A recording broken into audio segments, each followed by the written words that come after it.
Salutations, people! Welcome to Page 3 Killers, Murders That Went Unnoticed, a podcast where we dive into the murder cases that went unnoticed by our nation's newspapers. Hi, Shay. Hi, John. Hi, everyone. Hi, guys. Happy Halloween. Why is it so bright in here? Because it is daytime. We are recording on Halloween morning.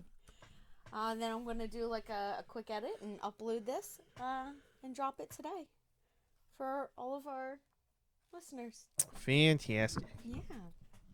So we're going to just roll right in today. Since it is a special, John doesn't have to do a whole long thing, but do you want to give us the title? Page 3 Killers, Murders That Went Unnoticed. Episode number, Halloween Special. Yeah. And this week we are talking about the murder of Lisa Ann French. And this is going to be a Halloween murder.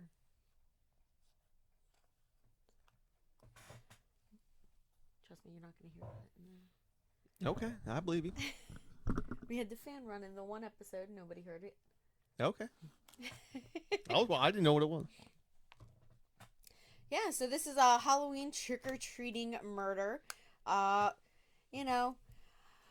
was thinking of, like, what to do for this episode. Like, okay, so you have the dad that, killed a couple, or tried to poison his kids with those, poison pixie sticks, which is where everybody is always like, oh, I heard candy, somebody's gonna poison candy for Halloween, or, nowadays, what is it that people are gonna give away edibles?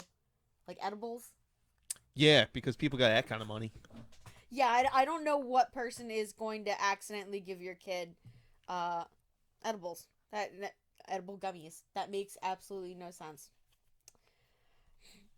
So we're gonna roll right in with some news from 1973, which is the year that this takes place. So we have in August, on the 15th, we had the U.S. bombing of Cambodia ending, officially halting 12 years of combat activity in Southeast Asia. Yep. Okay, I thought we ended it later. 73 seems a little early. Okay. That was the dates. September 28th, ITT is bombed in New York City by the Weather Underground, which is I think they were just a group of Terrorists? Yeah, pretty much. And they were doing that in protest in U.S. involvement in the 1973 Chilean coup. Coup d'etat. Coup d'etat. It's French. Yeah. Which means you don't pronounce half of it. Yeah. So on October 20th, so this is the most important stuff right here, because this happened around, the time of our murder, or just slightly before.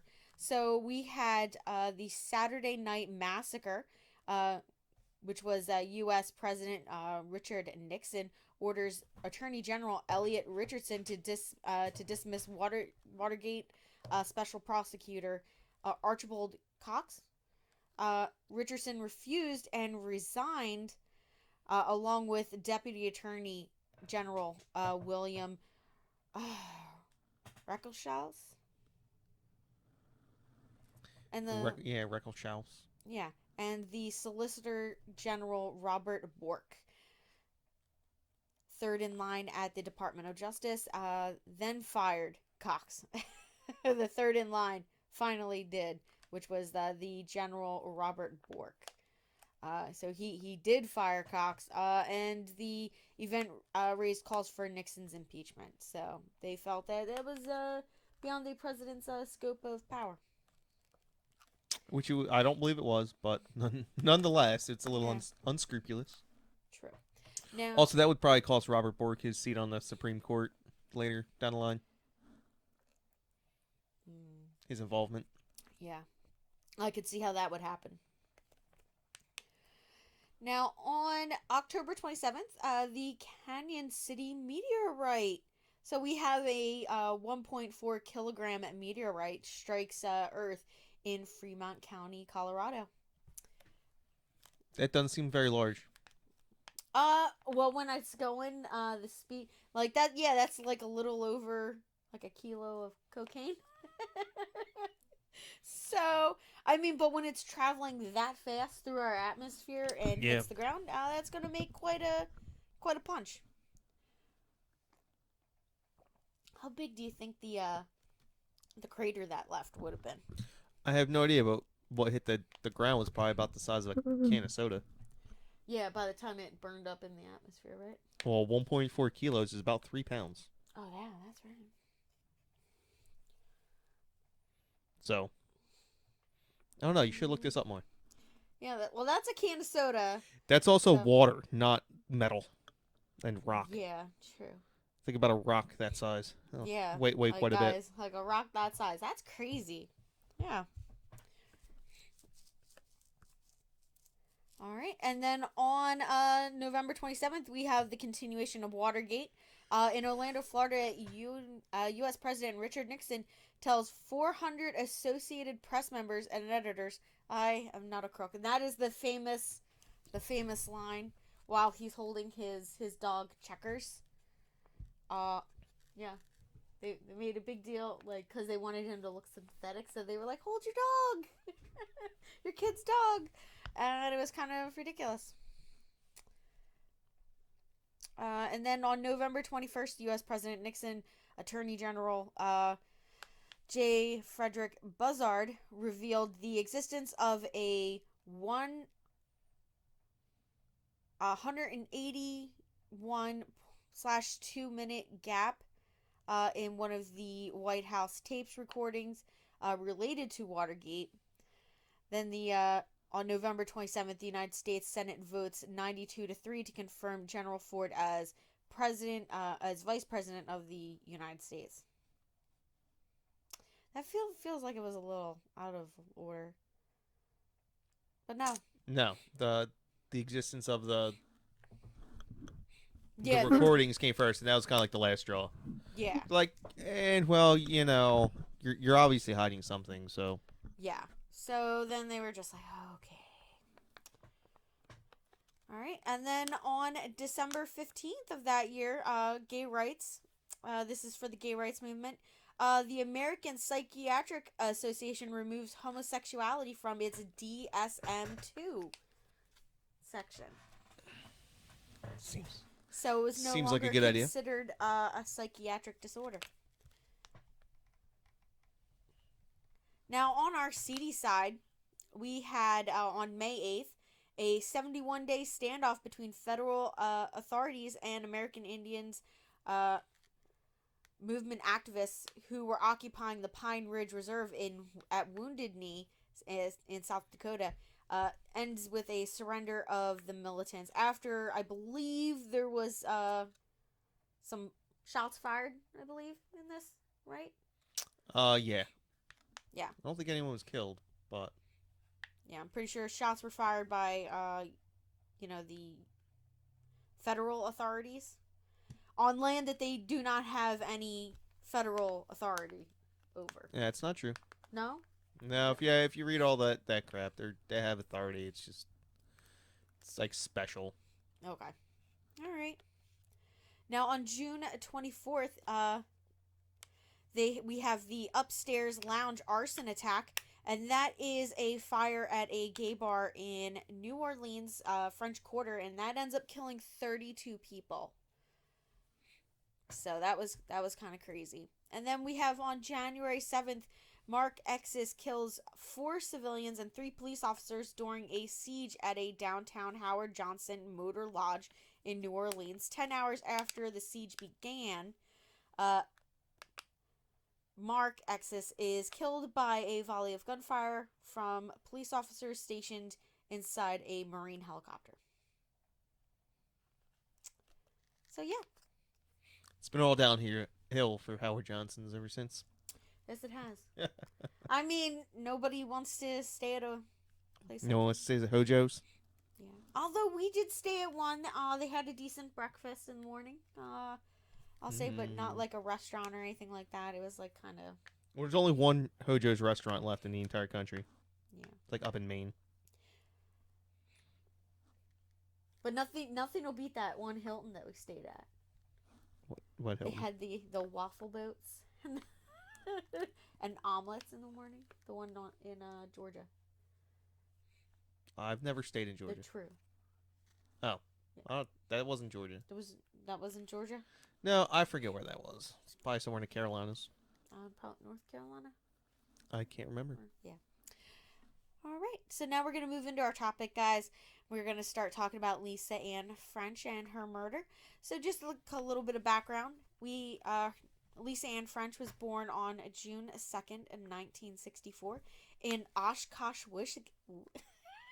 Oshkosh, Wisconsin. Wisconsin. To parents Alan French and Marianne. I'm not even going to try to pronounce that. Gehrig. Gehrig? Well, I guess her mother would have been Marianne French, so I don't know why I put in her maiden name. Now, Lisa attended the Chegwin, and I did look that up, guys. Chegwin Elementary School, and was a 4th grade student at the time of her death. She was also a member of the Girl Scouts.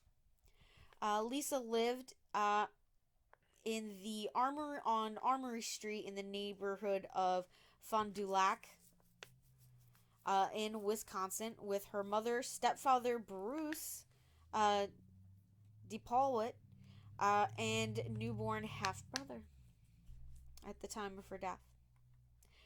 Now we're going to talk about Halloween night of 1973. Now, on October 31st, Lisa Ann French left her home at around 5:45 p.m., dressed as a hobo, wearing a black felt hat, a green parka, and blue masking tape on her jeans, and dotted freckles on her cheeks. It seems like a low effort. Even though a lot of people dressed as hobos back in the day. I don't know why. It was very popular. I see pictures of my my parents and aunts, and they tended to dress up like hobos, probably more than they should have. Yeah, a lot of costumes back then, like it's not like it is now where you could go in and you could get one of I understand. 1,000 different costumes. So it was mostly homemade stuff. Yeah. But and those tended to be cute. If you were poor, you'd just be like, "Hey, what do we dress up as?" I don't know, someone poorer than us. Who's poorer than us? Hobos. Get a knapsack and a stick and. Yeah, and that's how you carry your candy. Yeah, well, that's actually a good idea. That's a great idea. Maybe that's what it was. It was just it's like they were just trying to be efficient. Yeah, and then you know what? When you were like really little, your parents buy you the little pumpkin to carry your candy in. Yeah. Yeah, and then you graduate to just a pillowcase because your parents like, I'm not putting on money for a candy pail. Are you kidding me? And you can fit a lot more candy in a pillowcase. And especially like when you live in a bigger neighborhood, just walking around, just you just go until it's filled. Maybe how do people in cities go trick or treating? Like, if you live in a building, how do you know who's giving out candy? Like, in the suburbs, you just look for whoever's got the lights on. I don't know. Like, I believe, like I feel like Halloween is, like, the quintessential middle class. No, because, like, the apartments over by us, they would just take their kids into the sections. Yeah, like, that's what I'm saying.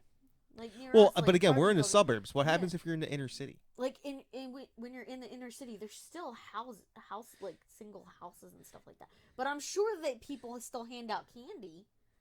Yeah, well, I'm just wondering. I don't know. I don't know how it happens. Like you might have like your family knows some people in the building. You go to those apartments and get some candy, and then you go out onto the street and they walk the housing areas, like the. I guess. Not like trunk or treat, except like people stand at their door and hand out candy. I could get the trunk or treat. I guess that's a solution, but yeah. I don't know. They had a huge trunk or treat over here near us. It was an elementary school. I guess because it was a Friday and the Halloween was on a weekend, so they were just like, well, let's just have like Trunk or treat a offer. whole Halloween day, you know? So they probably did like all the stuff that you would normally do, parties, and then they just kept it going after the school day. I'm just saying, if there's ever a holiday that was designed for middle class suburban kids, it's Halloween. Yeah. I like Because if you're in the Halloween. country, you gotta like, what are you gonna do? Walk 2 miles here? Like, all right, I'll get my bite-sized Snickers after 2 miles. Well, I know people that would go to like the mall. Yeah, but like, there's people who live like hours from the mall. Mm, You that's know what I true. mean? I mean, I don't know. Maybe their parents are just like, all right, like we'll Mm, go to whatever the middle of Nebraska mall yeah. and be like, all right. Hmm. Oh, yeah, I wonder what they do out that way. That's kind of interesting to think about. Yeah, it seems like both the inner city and the country are not particularly designed for Halloween. That's all I'm saying. Yeah. Hmm. I wonder. Like the modern interpretation of Halloween was definitely just invented in the suburbs.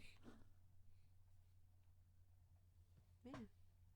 It was great. It's great though. Don't you like free candy? I mean, yeah, but I'm just saying. No, Well, now we hand out the candy. I guess there is some sort of joy in handing out the candy as well as receiving candy, I guess. yeah, I guess. I mean, you're just kind Yeah. of passing on the generational happiness. You'd like to be that house with the full size candy bars? We're doing that this year. Yeah, so if you know, let's come over. Even though you won't hear about it until after Halloween. Well, I'm posting this up at 6 tonight, so I'm gonna Okay. yeah, I'm gonna edit this and get it up. Now, back to our topic. Now, Lisa, she originally was going to be accompanied by a friend named Ann Parker to a Halloween party at the Pumpkin Place on East Bank Street. Uh, but Anne had gotten into some trouble and she had gotten grounded. So she was not allowed to go out, so she had to stay home. Oh snap! When you get Yeah. grounded for, on Halloween, that's not. That's pretty. You chose a bad time, kid. Yeah, exactly. So I wonder what it was. Who knows? Uh so that left Lisa to go trick or treating by herself and to make her way to this Halloween party.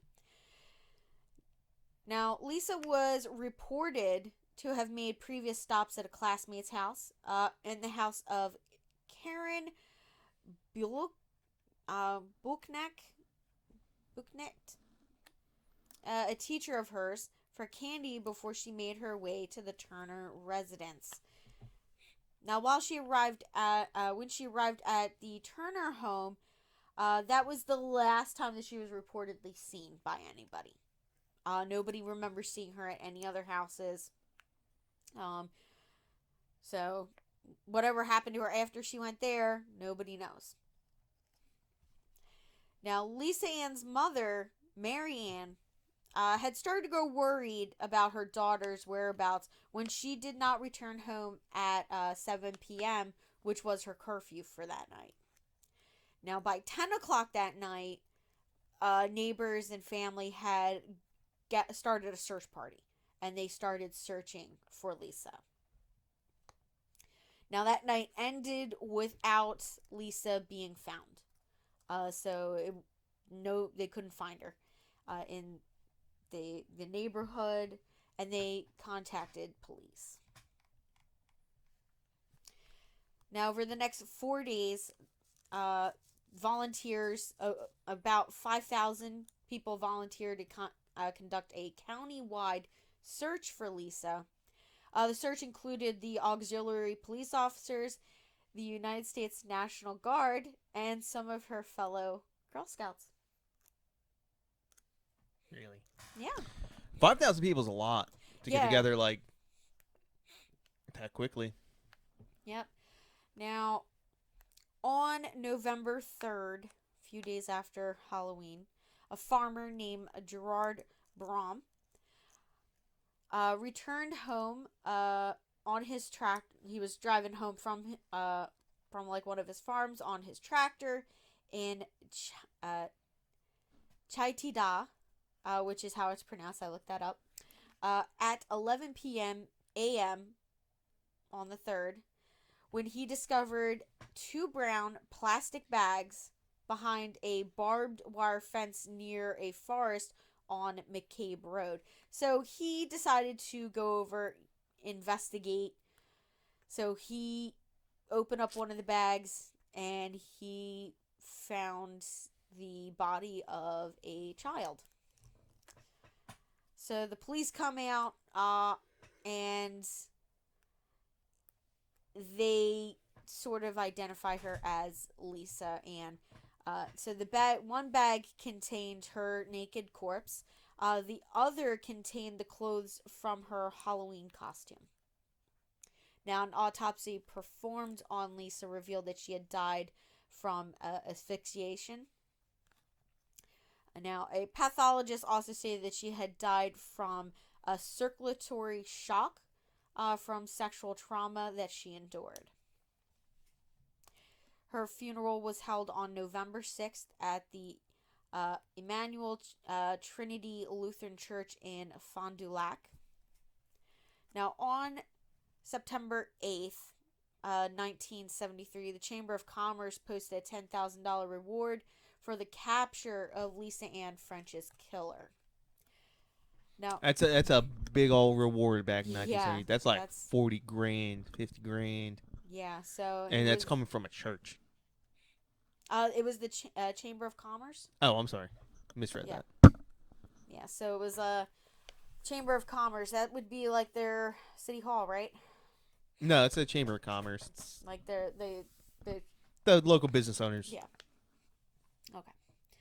Now, early into the investigation, the Fond du Lac police enforcement sort of narrowed in on one person and one person only, kind of thing. Would it be the house that she was last seen at? Yeah.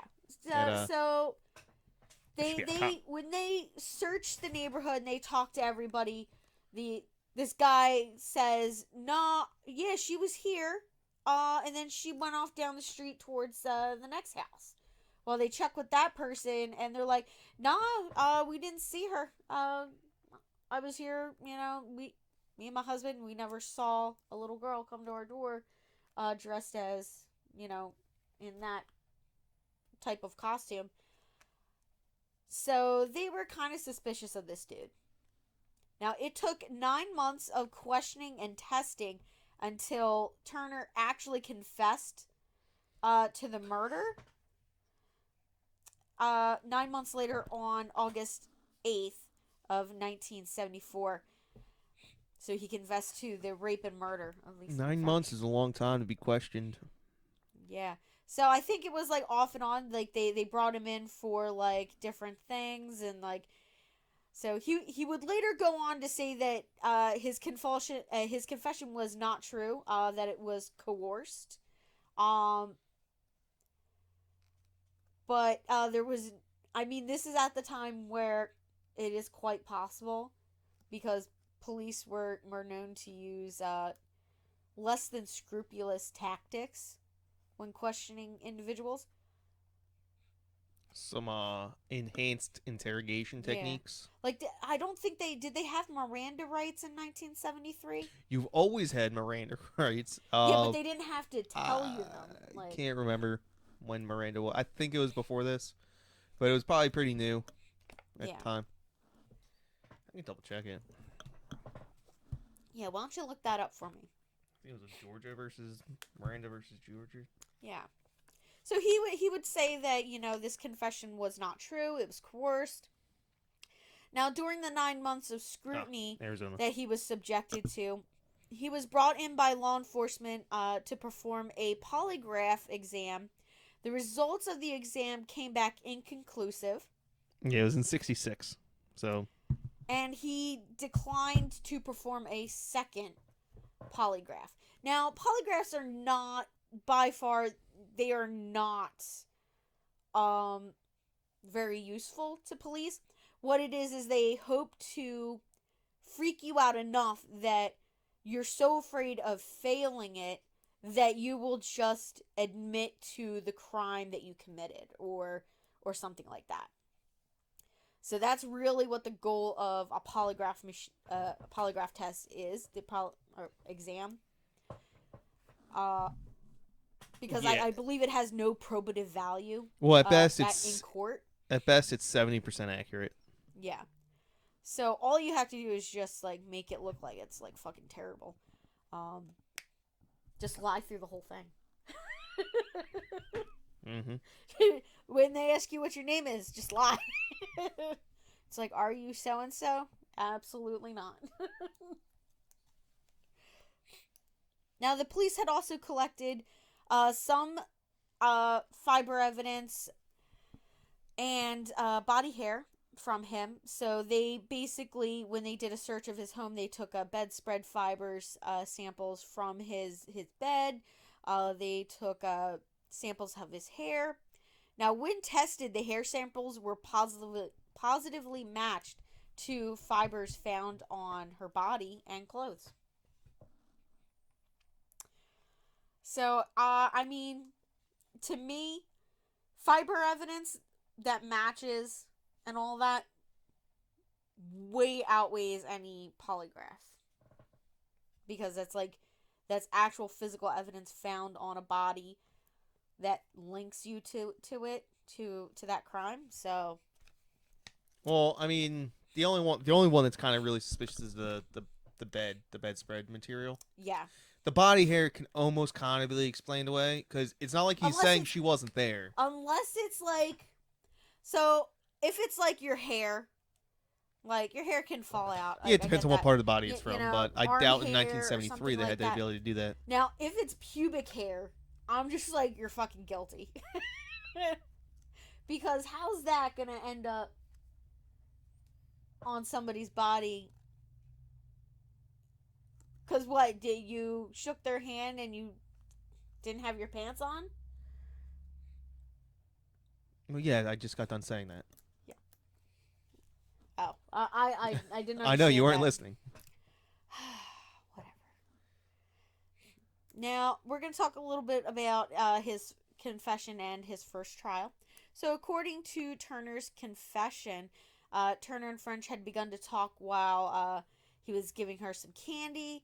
And at that point, he decided to lure her to his bedroom. Now, once in the bedroom, he would proceed to violently sexually assault her and then strangled her to death. Some point after these sexual assaults, Turner said that he attempted to revive her after she stopped breathing. And then his girlfriend, Arlene Penn, arrived at the home. That's got to be an awkward entrance. Yeah, so according to Arlene, she arrived at the home around 7 p.m. after attending the same Halloween party that Lisa was supposed to attend. And she was there with her child. When she found Turner, he was wearing a bathrobe and claimed multiple times that he was sick. Yeah. So Arlene also said that Turner had made several trips to the bedroom to lie down, where in the bathroom adjacent to the bedroom, Lisa's body had been placed according to Turner's confession. So he basically hid her body in the bathroom. While his girlfriend was there, so that she wouldn't see it, which is kind of creepy. Now, after Arlene left the residence at 8 p.m. to go visit her mother, Turner then stuffed Lisa's body into a separate bag and her clothes into another, drove her body to Taycheedah, Wisconsin, where he discarded her corpse on McCabe Road in a farming field. Turner said he had worn socks on his hands when moving French's body in an effort to avoid leaving fingerprints on her body. He also had gone so far as to wipe down her shoes and the zipper of her parka of her jacket, so that there was no fingerprints on there either. Now, French and Turner, they weren't strangers. They had known each other. That's So, probably why she was willing to go to the bedroom. yeah, why she was willing to go into the house. So she would often spend time at at Turner's house, and she would babysit the Penn's infant, and would have regular conversations with Turner. Now, he had also previously shared a rented side of a duplex with her family. So he rented one side, they rented the other of this duplex. Now, prior to the murder, he had no major sex offenses against him, so he hadn't been caught or charged with anything prior to that. But he had previously sexually molested a 15-year-old babysitter who did not come forward until after the murder of Lisa. Now, Turner, in his 1974 confession, had said that when he saw French at his doorway, he was highly sexually motivated when he saw her. Hobos. Who just looks at a little kid like that? How old was she? I don't think. Did we say how old she was? Down a little bit. Oh yeah. Background. So she was 12. Yeah. Right? No, 9. 9. 9 years old.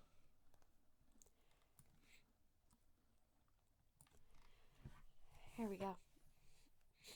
Yeah, so she was 9. So he said he was highly sexually motivated. I it's not something I would be motivated in. And how old was he? I believe he was like in his 30s, late 30s. Okay. Yeah. So that's kind of not right. So Gerard Turner was subsequently taken into custody on August 9th, 1974. He was convicted on February 4th, 1975 by a jury on the charges of second-degree murder second-degree murder for enticing a child for immoral purposes and an act of sexual perversion, and was sentenced to 38 years and 6 months in prison. And then what happened? He gets parole. So, Gerard Turner was first paroled on October 13th, 1992 for good behavior. He had served 17 years and 8 months of his sentence in Waupun Correctional Institution. Now, Turner's 1992 parole sparked multiple community protests and public outrage among French's relatives and residents of Milwaukee, which was where he was living in a halfway house during his first parole. So my guess is that he did not have a good time. I mean, you got parole. You got a 20-year discount. That's a lot. Yeah. So his parole prompted lawmakers to create a sexual predator law in Wisconsin called the Chapter 980, nicknamed Turner's Law, which was ratified on May 26, 1994 by Wisconsin Governor Tommy Thompson. The law allows criminals who have been paroled or released from their prison sentences to be detained in mental institutions if they are deemed to have a substantial probability of committing another crime. So he had sexually assaulted at least 2 children. One was a 15-year-old babysitter. The second one he murdered after sexually assaulting her, which was Lisa Ann. So he would fall within this category of substantially probably to commit another crime. So Turner was sent back to prison on November 23rd, 1993, after a Department of Corrections appealed the ruled his ruled parole and said that they had miscalculated his mandatory parole release That's super messed up. from his good behavior. So yeah, so he was sent back to prison. Now, on January 29th, 1998, after a 4-day trial, a jury that convened for his parole hearing ruled that Turner was not a violent sexual predator, meaning that he was not to be held at a treatment center under Turner's law and could begin his mandatory second parole that year. Now, in July of 1998, a judge ruled against a successful attempt to revoke his parole after a June incident in which Turner had shouted and waved a butcher knife at his caseworker while at his halfway home, though a psychiatrist ruled that he ruled him to still be a dangerous individual. Now, Turner had filed a complaint on the waste management filed a complaint against the waste management of Madison for the company refusing to hire him due to his criminal record. So basically, they ran a background check. He had a criminal record that said he had sexually molested and murdered a child. And they decided not to hire him.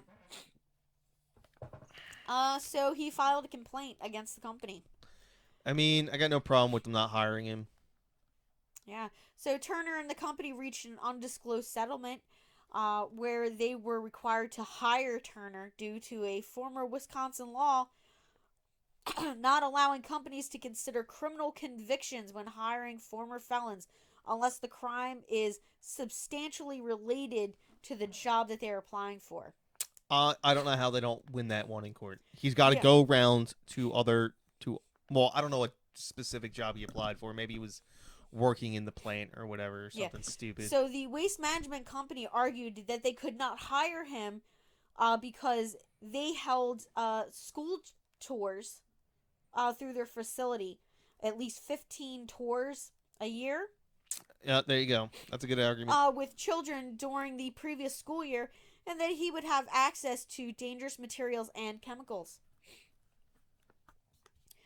So, following Turner's complaint against the waste company, the Wisconsin State Assembly passed a bill on October 20th, 1999, in a vote of 63 to 33, which repealed the original law that prohibited job discrimination based on felons' criminal records, meaning that employers could then rightfully refuse to hire a convicted felon based on their criminal record without further complaints.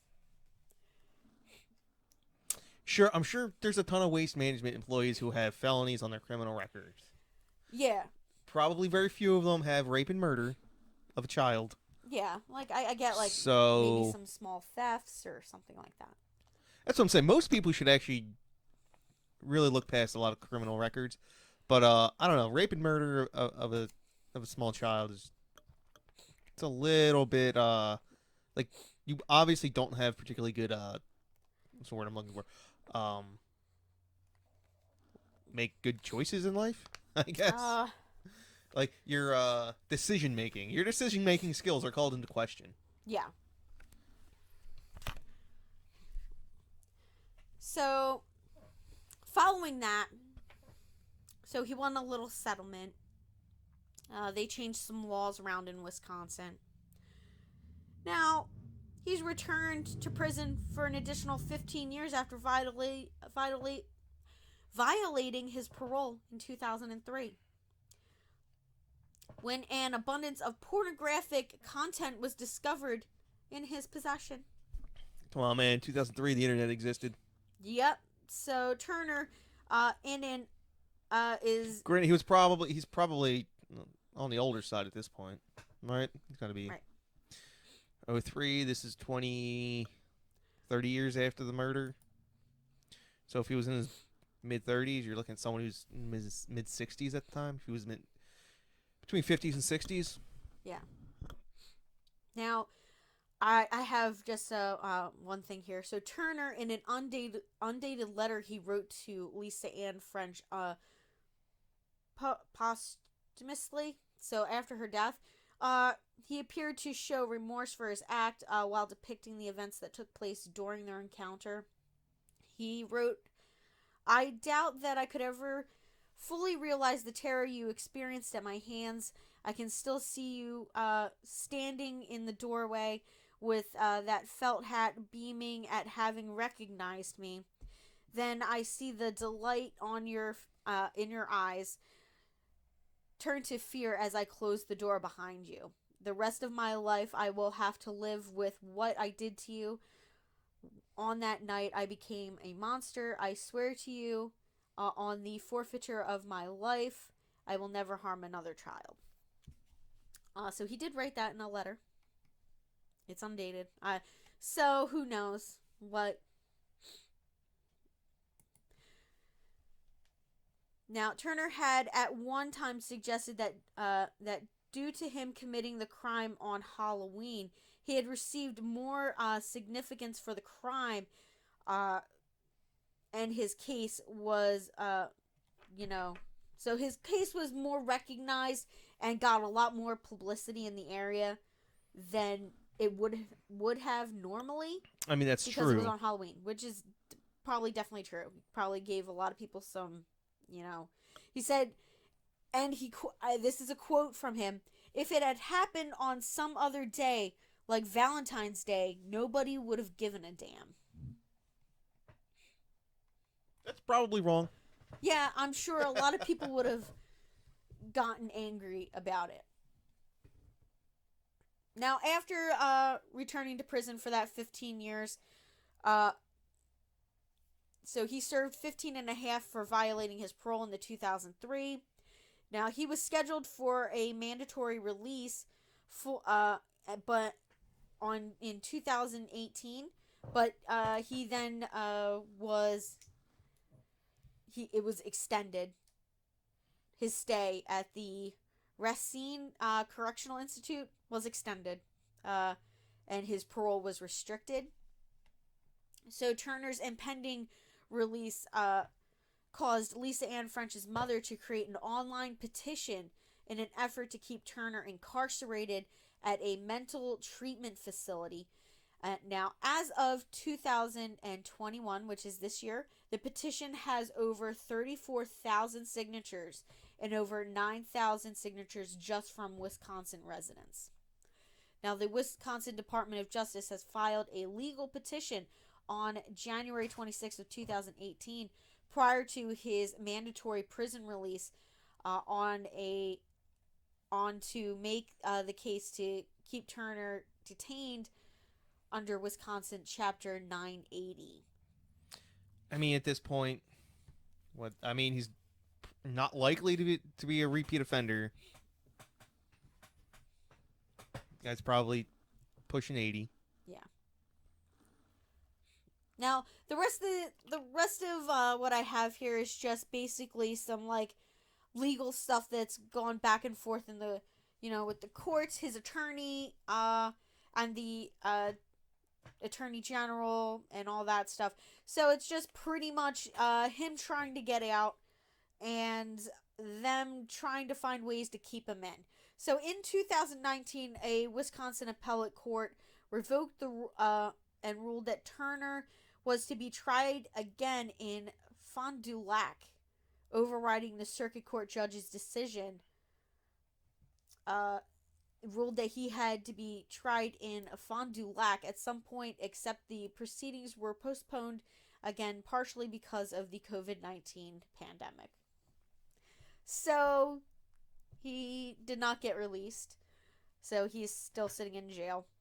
And it was most recently reported that Turner was set to have his status tried again in court on October 29th of 2020, 2 days before the 47th anniversary of the murder of Lisa Ann French. And that did not happen because COVID basically shut that all down. So that hearing has been postponed. So who knows when when or if this guy's gonna get out of jail or out of a facility. So, I mean, probably never. When you have laws named after you for these types of things, it's probably not. Your outlook's probably not good. yeah. Just gonna throw it out there. Um, on the other hand, we are talking about a guy who's probably in his mid-70s. Again, not likely to be a repeat offender. He got 38 years, and this is 47 years later. He theoretically has served his time. Yeah. So, Mm-hmm. that is our sad, depressing episode. Page 3 killers, murders that went unnoticed.